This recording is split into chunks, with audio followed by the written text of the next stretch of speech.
আসসালামু আলাইকুম ওরহমতুল্লাহি ওয়াবারাকাতু। সকলে কেমন আছেন? আশা করি সকলে সুস্থ এবং ভালো আছেন। আমি আপনাদের জন্য এই দোয়াই করি যাতে আপনারা সকলে সুস্থ এবং ভালো থাকেন। যাক আলহামদুলিল্লাহ, আমরা সকলেই কম বেশি অবগত আছি যে ভারতের পশ্চিমবঙ্গের রাজ্যের মুর্শিদাবাদ জেলার বেলডাঙাতে হুমায়ুন কবির সাহেব যে বাবরি মসজিদ নূতন বাবরি মসজিদ করার উদ্যোগ নিয়েছেন, সেই স্থানে জুম্মার নামাজ অনুষ্ঠিত হয়েছে। তো সেই জুম্মার নামাজে প্রত্যেকটা জেলা থেকে কম বেশি সেই স্থানে উপস্থিত হয়েছেন জুম্মার নামাজ পড়ার জন্য। তো আমরা সেই দৃশ্যই আপনাদের সামনে তুলে ধরতে চাইছি। তো একটু লক্ষ্য করে দেখুন, প্রত্যেকটা জেলা থেকে কিন্তু এই পশ্চিমবঙ্গের এই সুদূর মুর্শিদাবাদের বেলডাঙায় উপস্থিত হয়েছে একটাই আনন্দে, যে বাবরি মসজিদ যে স্থানে হবে আর কি, সেই স্থানে আমরা সকলেই পৌঁছে গেছে। তো আমরা সকলেই কম বেশি অবগত আছি, এই সেই বাবরি মসজিদ যেটা কয়েক বছর ধরে কেস চলছিল, তারপরে বন্ধও ছিল, তারপরে যাই হোক কোর্টের নির্দেশে আমরা কিন্তু অমান্য করিনি। সেই কোর্টের নির্দেশ অনুযায়ী সে বাবরি মসজিদটা ভেঙে অন্য কিছু করা হয়েছে, সেটা আর বলতে চাইছি না। কারণ হচ্ছে, দেখুন, এসব বলা মানে বিভেদ সৃষ্টি করা ছাড়া কিছু নয়। কারণ ইসলাম কখনো বিবাদ বা হানাহানি বা কাটাকাটি, ঝগড়া মারামারি কখনোই শেখায়নি। ইসলাম হচ্ছে শান্তিপূর্ণ ধর্ম। সে সর্বসময় কিন্তু শান্তির জন্যই আমরা খুঁজি, আমরা সর্বসময় সে শান্তিটাই দেখতে চাই। সেই জন্য বেশি কিছু ওই দিকটা না বললে এখনই ধর্মের মধ্যে বিবাদ এসে যাবে বা ঝামেলার দিকে আমরা চলে যাব। ওই জন্য ওই সব কথাগুলো না বলাটাই উত্তম। হ্যাঁ, যদি এইখানে বাবরি মসজিদ করার উদ্যোগ যেহেতু নিয়েছেন হুমায়ুন কবির মহাশয় সাহেব, আলহামদুলিল্লাহ, কোনো অসুবিধা নেই। আমরা কিন্তু সকলেই সাহায্য হাত বাড়িয়ে দেব। যে যেমনভাবে পারবো সে সেরকমভাবে আমরা কিন্তু সাহায্যের হাত বাড়িয়ে দেব। আমরা দেখছি কয়েকটা ভিডিও আমাদের সামনে উপস্থিত হচ্ছে বা আসছে।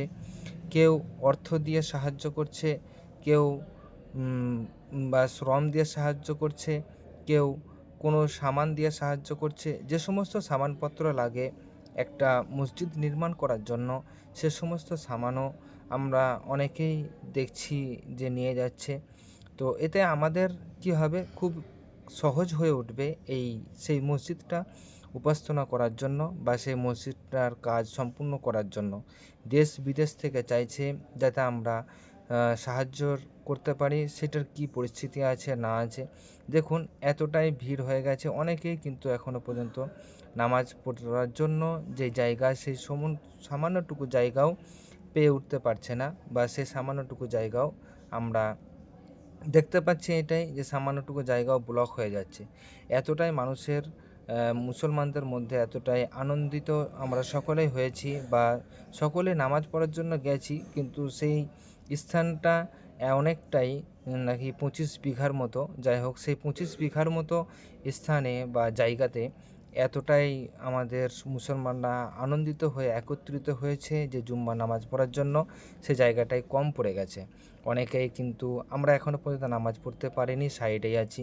তো সেরকমভাবেই আমরা দেখতে পাচ্ছি আমাদের সামনে আসছে যে অনেকে এখনও এই যে দাঁড়িয়েই আছে, নামাজ পড়ার মতো জায়গাও পেয়ে উঠছে না। এই যে সাইডে দাঁড়িয়ে আছে, আবার কিছু মানুষ তো এই সাইডে দাঁড়িয়ে আছে। ইনি তো দাঁড়িয়ে আছেন, এখনও নিয়তি করতে পারেননি, যাই হোক বুঝতে পারেননি কখন কি শুরু হয়েছে না হয়েছে সেই দিকটা উনি লক্ষ্য করতে পারেননি। এরপরে বাকি নামাজটা ইনশাল্লাহ উনি নিজেই পড়ে নিতে পারবেন।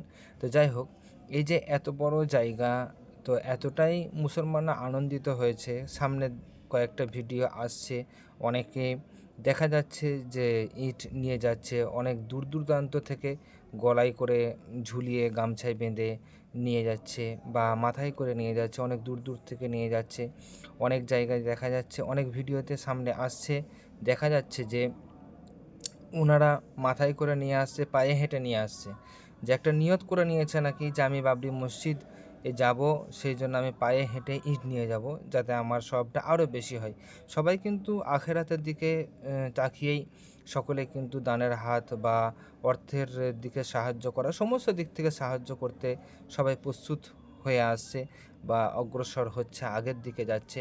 তো এই জন্য যাচ্ছে এটাই যে আমাদের যাতে এই বাবরি মসজিদটা করতে কোনো রকমের অসুবিধা না হয়, সেই জন্য সকল মুসলমান রাজ্য থেকে, ভিন রাজ্য থেকে, মোটামুটি ইন্ডিয়া থেকে শুধু নয়, বাংলাদেশ থেকে বা বিদেশ থেকে যারা আরব প্রবাসী ভাইয়েরা আছেন, তিনারাও শুধু হেল্প করার জন্য অপেক্ষায় আছেন যে আমরা কিভাবে হেল্প করতে পারবো।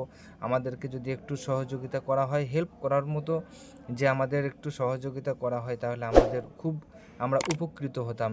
সেগুলো অনেক ভয়েসে পাঠাচ্ছে বা অনেক ভিডিও করে পাঠাচ্ছে, সেসব দিকে আমাদের লক্ষ্য রাখতে হবে যে আমরা যাতে ওই বিদেশিরা বা যারা মানে বিদেশ থেকে বলছে যে আমরা সাহায্যের হাত বাড়িয়ে দেবো, তাদের দিকটা একটু লক্ষ্য করে এই দিকে এগিয়ে আসতে হবে। তো যাই হোক, এই যে দেখতে পাচ্ছি আমরা জুম্মার নামাজটা অনুষ্ঠিত হয়েছে, অনেকটাই জায়গা জুড়ে নিয়েছে এবং অনেকটাই মানে অনেক মুসল্লিরও ভিড়ভাট্টা হয়ে গেছে। তো আমাদের লক্ষ্য রাখতে হবে যে যাতে এই কাজটি সুষ্ঠুভাবে, সবলভাবে সম্পূর্ণ আমরা করতে পারি, সেদিকটা আমাদের লক্ষ্য রাখতে হবে। আইনত যে সমস্ত আইন কানুন আছে সরকারি বিধানে, সে সমস্ত আইন কানুন দিকেও আমাদের লক্ষ্য রাখতে হবে। কে কী বলছে, কে কী করছে, ওসব আমাদের দেখে লাভ নেই। যদি কোনো সরকারি আইন বিরুদ্ধতে যাওয়া হয় তখন বিষয়টা আলাদা, কিন্তু আইনের মধ্যে থেকে আমাদের এই কাজটিকে সম্পূর্ণ করার চেষ্টা অবশ্যই করতে হবে। আর আমরা অবশ্যই ইনশাআল্লাহ তাআলা এই আইনের মধ্যে থেকেই এই কাজটিকে সম্পূর্ণ করার চেষ্টা করব। আমরা কিন্তু সকলেই হাত বাড়িয়ে দেব। আর যারা চাইছি তাদেরকে হেল্প করব, যারা আমরা চাইছি যে হেল্প করবে, হেল্প করার সুযোগ পাচ্ছি না, সেই দিকটা আমাদের দেখতে হবে যাতে হেল্প করার সকলেই সুযোগ পায়, ওই স্থানে না গিয়েও যাতে আমাদের হেল্প করতে পারে। বারকোড নাকি একটু ডিস্টার্ব হয়েছিল দেখা যাচ্ছিল, বা খবরে বলছিলেন হুমায়ুন কবির সাহেব যে বারকোডটা একটু ডিস্টার্ব আছে, কে নকল লাগিয়েছে নাকি তার জন্য আইনত ব্যবস্থা নেওয়া হবে, এ সম্বন্ধে এরকমভাবে আর কি খবরের তরফ থেকে বলছিলেন। যাই হোক, আমাদের এই দিকটা লক্ষ্য রাখতে হবে যে সঠিক জায়গায় সে আমার অর্থটা পৌঁছাচ্ছে কি না, সেদিকটা আমাদেরকে লক্ষ্য রেখে আমাদেরকে সাহায্যিতার হাত বাড়িয়ে দিতে হবে। আজকে এই পর্যন্তই। আগামীতে ইনশাআল্লাহ তাআলা আরও নতুন কিছু আপডেট নিয়ে আপনাদের সামনে উপস্থিত হব। সকলে ভালো